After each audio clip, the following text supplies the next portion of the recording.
విశాఖలో రాజకీయం వేడెక్కింది. ముఖ్యంగా విశాఖ దక్షిణ నియోజకవర్గం విశాఖకు గుండెకాయతో సమానం. ఈ నియోజకవర్గం ఎమ్మెల్యేగా ఎవరు గెలిస్తే వారే ఆ పార్టీతోనే అధికారం వస్తుంది. ఇప్పటివరకు అదే సెంటిమెంట్ కొనసాగుతోంది. అందుకే అందరి దృష్టి ఈ నియోజకవర్గం పైనే ఉంది. రోజు రోజుకి మారుతున్న రాజకీయాలు పరిణామాలపై ఫోకస్ చూద్దాం. టీడీపీ విశాఖ దక్షిణ నియోజకవర్గ టికెట్ కోసం బలమైన పోటీ నెలకొంది. నియోజకవర్గ ఇన్ఛార్జి గండి బాబ్జీ కొంతకాలంగా టీడీపీ దక్షిణ టికెట్ రేస్లో ఉన్నారు.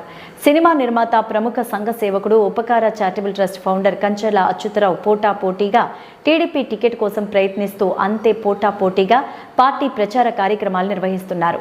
ఈ నేపథ్యంలో టీడీపీ దక్షిణ ఎమ్మెల్యే టికెట్ నిర్మాత, సంఘ సేవకులు కంచర్ల అచ్యుతరావుకి ఖరారైనట్లు విశ్వసనీయంగా తెలుస్తోంది. అయితే టీడీపీ, జనసేనల తొలి జాబితా టికెట్స్ ప్రకటించడంతో రెండో జాబితాపై చర్చల్లో భాగంగా విశాఖ దక్షిణ టీడీపీకి కంచుకోటగా ఉంది కనుక ఇక్కడ టీడీపీ అభ్యర్థికి టికెట్ ఇవ్వడం ఖాయమని అధిష్టానం నిర్ణయించడంతో పాటు లోకల్ సర్వే ఆధారంగా నిర్మాత కంచర్లకి టీడీపీ టికెట్ కేటాయించే అవకాశం ఉందని కొంత సమాచారం. పార్టీ కోసం ప్రజలకు సేవ చేయాలనే సంకల్పంతో కొంతకాలంగా టీడీపీ అధినేత చంద్రబాబు, లోకేష్లతో టచ్లో ఉండడంతో పాటు విశాఖలో ఎన్నో సేవా కార్యక్రమాలు చేస్తున్నారు.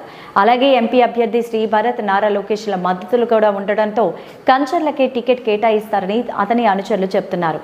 పైగా కంచర్లకు మాజీ మంత్రి, టీడీపీ సీనియర్ నేత అయ్యన్న పాత్రుడు ఆశీస్సులు పుష్కలంగా ఉన్నాయి. అయితే కంచర్ల టికెట్ను అధికారికంగా ప్రకటించవలసి ఉంది.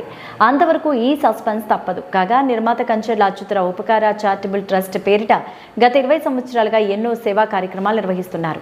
విద్యార్థులకు ఉపకార వేతనాలు, వినాయక, దుర్గాదేవి ఉత్సవాలకు విరివిగా విరాళాలు ఇవ్వడం ఆనవాయితీగా వస్తోంది. తన కుమారుడు ఉపేంద్రతో ఒకేసారి 6 సినిమాలు తలపెట్టి ఉపేంద్రగాడి అడ్డా సినిమా విడుదల చేసి సినిమా ఇండస్ట్రీలో కూడా అడుగుపెట్టారు. ఇప్పటికే ప్రజలకు పలు రకాలుగా సేవలు అందిస్తున్న కంచర్ల అచ్యుతరావు ప్రజా ప్రతినిధి అయితే ప్రజలు మరిన్ని సేవలు అందిస్తారని రాజకీయ పరిశీలకులు భావిస్తున్నారు.